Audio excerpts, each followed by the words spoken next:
Damnation is the concept of divine punishment and torment in an afterlife for actions committed on earth. In ancient Egyptian religious tradition, citizens would recite the 42 negative confessions of martyrs. Their heart was weighed against the feather of truth. If the citizen's heart was heavier than a feather, they would face torment in a lake of fire. They all face torment in a lake of fire. Zoroastrianism developed an eschatological concept of a last judgment called Frishokharita, where the dead will be raised and the righteous weighed through a river of milk, while the wicked will be burned in a river of molten metal. Abrahamic religions such as Christianity have similar concepts of believers facing judgment on a last day to determine if they will spend eternity in Gehenna or heaven for their sin. Mark chapter 3 verse 29. A damned human, in damnation, is said to be either in Gehenna, or living in a state wherein they've divorced from heaven, or in a state of disgrace from God's favor. In traditional Abrahamic demonology, the devil rules Gehenna, where he and his demons punish the damned. Following the religious meaning, the words damn and Goddam are a common form of religious profanity. In modern times often semantically weakened to the status of mere interjections.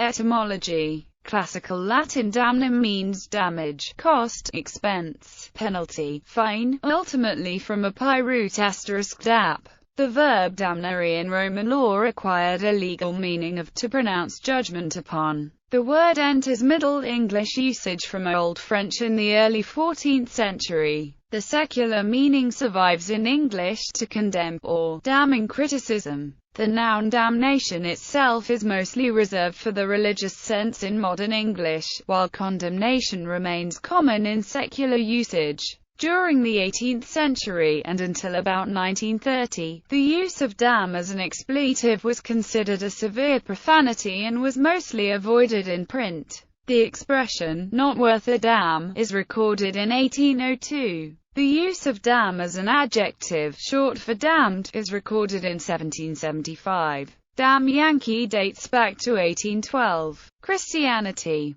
In some forms of Western Christian belief, damnation to hell is what humanity deserves for its sins. Many Catholic and Protestant denominations hold that human sin is the product of the fall of man of Adam and Eve in the Book of Genesis. In some Christian denominations, only the sins that the Ten Commandments describe cause damnation, but others apply more strict terms. The reasons for being damned have varied widely through the centuries, with little consistency between different forms of Christianity. Sins, ranging from murder to dancing, have been said to lead to damnation. Christian denominations have differing views on soteriology, but a mainstream view is that believers can only escape damnation by salvation from Jesus Christ. One conception is of suffering and denial of entrance to heaven, often described in the Book of Revelation as burning in a lake of fire. Another conception, derived from the scripture about Gehenna, is simply that people will be discarded, as being unworthy of preservation by God. In Eastern Christian traditions, as well as some Western traditions, it is seen as a state of opposition to the love of God, a state into which all humans are born but against which Jesus Christ is the mediator and redeemer. Eastern traditions have established their views on paradise and Gehenna from theologians like Isaac of Nineveh and Basil of Caesarea and the Fathers of the Church.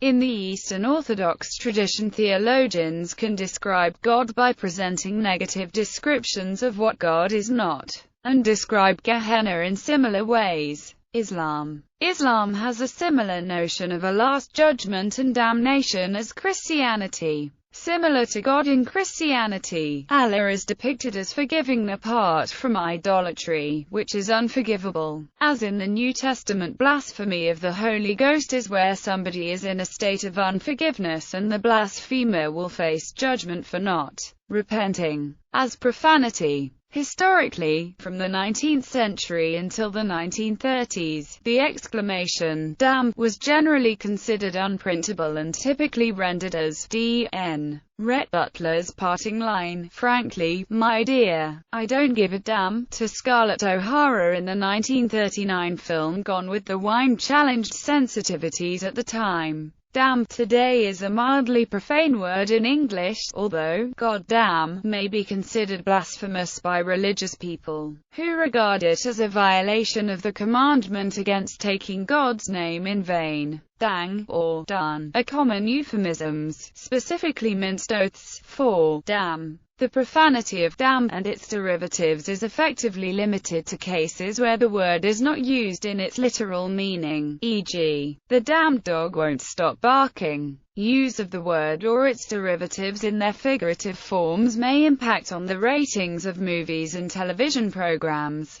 In Indian English, there is an incorrect etymology connecting "I don't give a damn" with the damn, a 16th-century copper coin. Salman Rushdie, in a 1985 essay on the Dictionary of Anglo-Indian Terms, Hobson-Jobson, ends with this: "Frankly, my dear, I don't give a small copper coin weighing 1 tola, 8 mashes and 7 circs, being the 40th part of a rupee.